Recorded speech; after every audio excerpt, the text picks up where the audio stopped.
What's up guys, DuArktik with another Marvel Strike Force video, and in this video we're going to take a look at Starbrand and see if this is a character that you should unlock early, if this is a character you should purchase. We're going to talk about the advantages and the disadvantages of that, what's going to be the main point of this character, and is it a character that has a kit good enough for you to care about.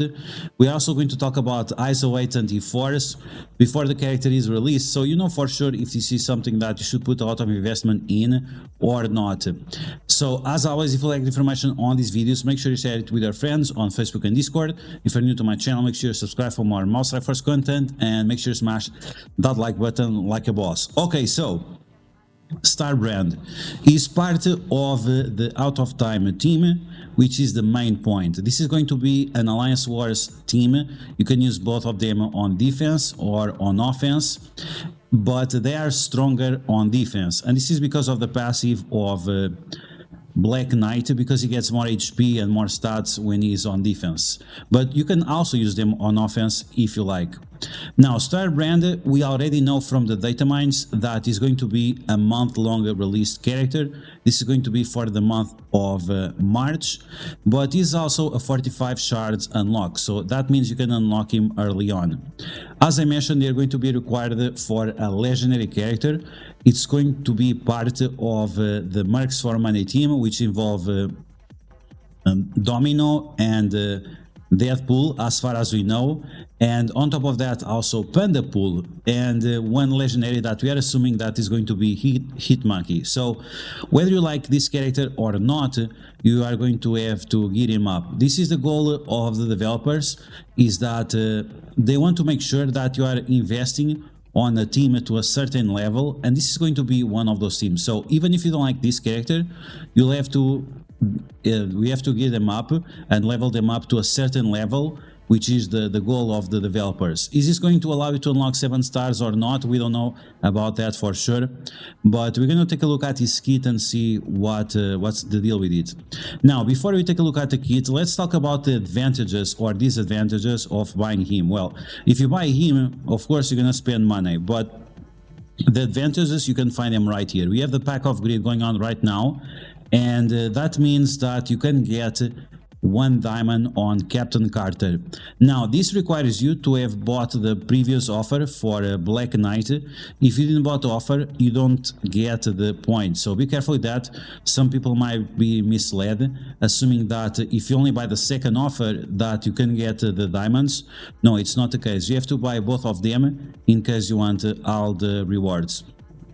Okay, so in terms of the characters that we have as a whole, Cosmic Ghost Rider is the next character going to be released. He should not be a month-long character, and is more important than Starbrand for the team because he gives barrier for the team, so the bigger you have your Cosmic Ghost Rider, the better. But in terms of Starbrand, let's take a look at his kit and see what makes him tick, and then we'll talk about the ISO 8 suggestions that you can make for this character, and also in terms of T-Force, so you can decide early on if you want to spend this T-Force or not.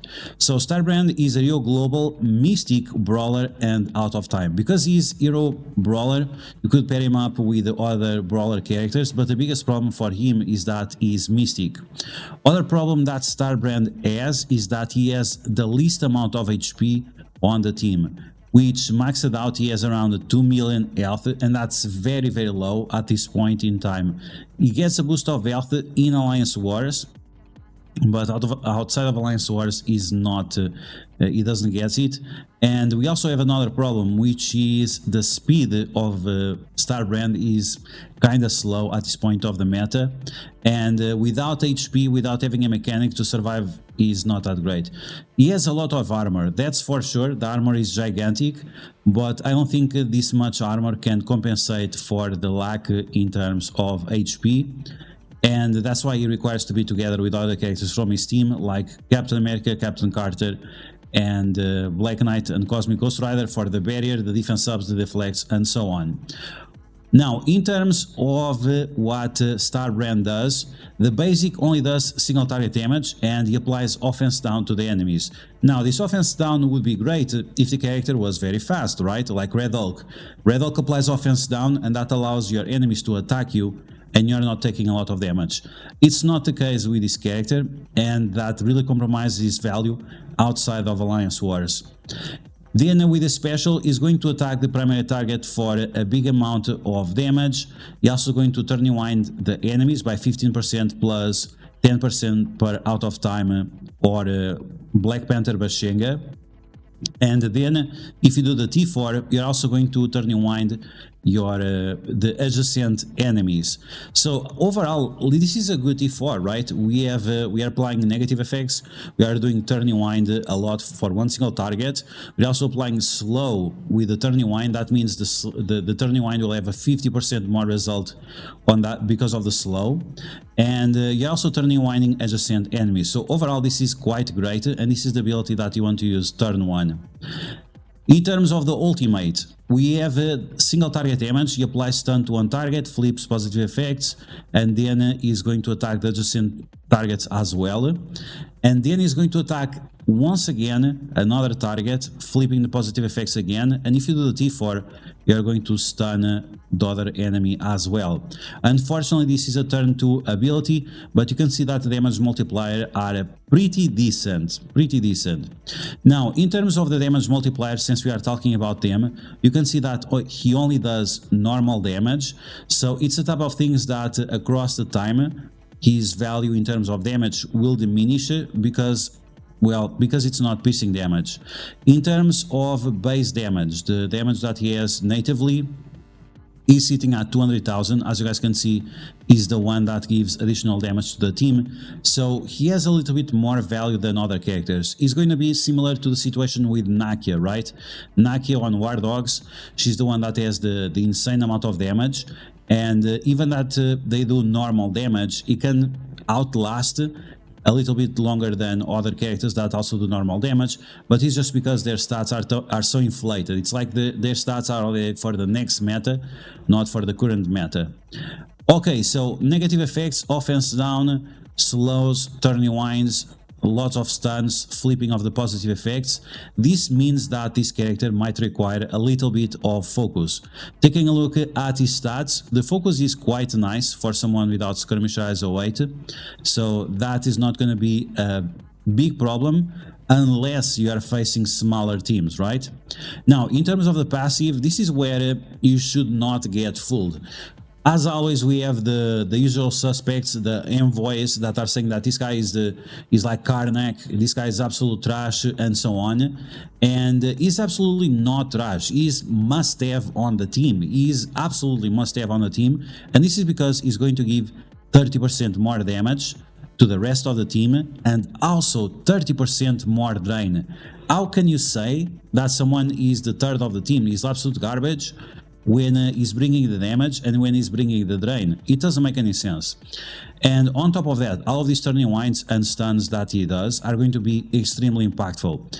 Even that, yes, he's not the fastest character, even that he doesn't do the piercing damage or whatever, is the team works in a way that if you keep Starbrand in the corner, far away from Black Knight, Captain America and Captain Carter, all those characters with deflects, with the block chance and with counter, then this guy is going to be clapping your ass all the time. So don't be fooled by these non-sayers that are saying this guy is garbage, because he's definitely not garbage. Once again, we have tons of turning wind, we have the slow plus turning wind, so 50% more effective on the turning wind. We have the double stun with the flipping, so he's definitely not going to be garbage for sure. On top of that, if you do the T4 on the passive, he's also going to apply immunity for everyone on spawn on their team, and in Alliance Wars is also going to increase his own health by 30%, and he also has a boost in terms of crit chance for himself. Now, based on all of these, should you use this character as a raider, as a striker, as a skirmisher, as a as a healer, fortifier, what should be the best ISO weight for this guy. Now, because he doesn't do any kind of bleeds and because he does normal damage, if you have this guy at low status, you can use him as a skirmisher just to make sure that he's applying the slows and also flipping the positive effects into negative effects plus the stuns. And at some point, if you have this guy very big, he might be a good striker depending on the ISO weight that you have on your other characters, because you need to balance out the amount of skirmishers, strikers, and so on. Other thing that you could take into consideration, and this might be the option that I will use for defense, is actually going to be using Fortifier for him. So he already has native drain on his passive, and because of his abilities attacking always multiple times, whether it is a special, the ultimate, or even the basic, because he's always attacking multiple times, that means you could use him as a fortifier.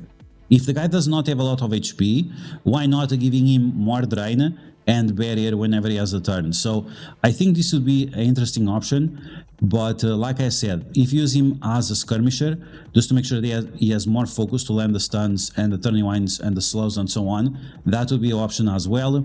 And then the striker, but like I said, he doesn't have a lot of damage to go around as a striker, and he could also be a raider. As far as I remember, this team does not have any other mechanics that give him additional crit chance or crit damage, so it's up to you to decide if it's really going to be relevant to do those additional crits, especially when you are facing with teams with a lot of block in Alliance Wars, or you should go for the Fortifier just to make sure that he stays alive all the time, and that allows your Captain Carter and your tanks to use their abilities in a different way and even not wasting the revive like it happens with Captain Carter. So I think that's going to be the better option. Just to finalize, in terms of the T4s, I would definitely not do the basic. I would definitely do the special for additional turning wind to secondary targets and adjacent targets and so on. I would definitely do the T4 on the ultimate for the additional stun, and then of course the passive immunity on spawn. I'm not sure about this one, probably not. And the reason why, it's because we have other tanks like Captain America and Black Knight. They're gonna be taunting on spawn, so having this extra immunity on spawn, most of the times this is not going to be applicable. So skip the basic, skip the passive, and focus specifically on the special and on the ultimate. So that's what you need to know right now for Starbrand. Even that right away, he might not seem like the most impressive character ever. When you pair him up on defense with the other out of time characters, I think he's going to be quite impactful. Just for his passive alone, he's going to be amazing. And once again, maybe using him as a fortifier just to make sure that he has additional survivability, to make sure that he doesn't die. That's going to be awesome, because that's going to be boosting the entire team as well. Once again, this is going to be a month-long release character. Once again, this is going to be a legendary requirement character for an upcoming legendary character that we don't know. And the last thing that I'm going to mention is just in terms of the position of the team. If you use your Starbrand in one of the corners, especially far away from the characters with taunt, this guy is definitely going to mess up with your enemies. So it's definitely something that you shouldn't worry about it. So that's going to be the video, guys. I hope you guys enjoy it. Tomorrow we'll be live on YouTube and on Twitch testing out this character, and we are only going to test him out at 2 yellow stars just to see how it goes and see if he can provide some value for the team or not. So make sure you join us once again on YouTube and on Twitch.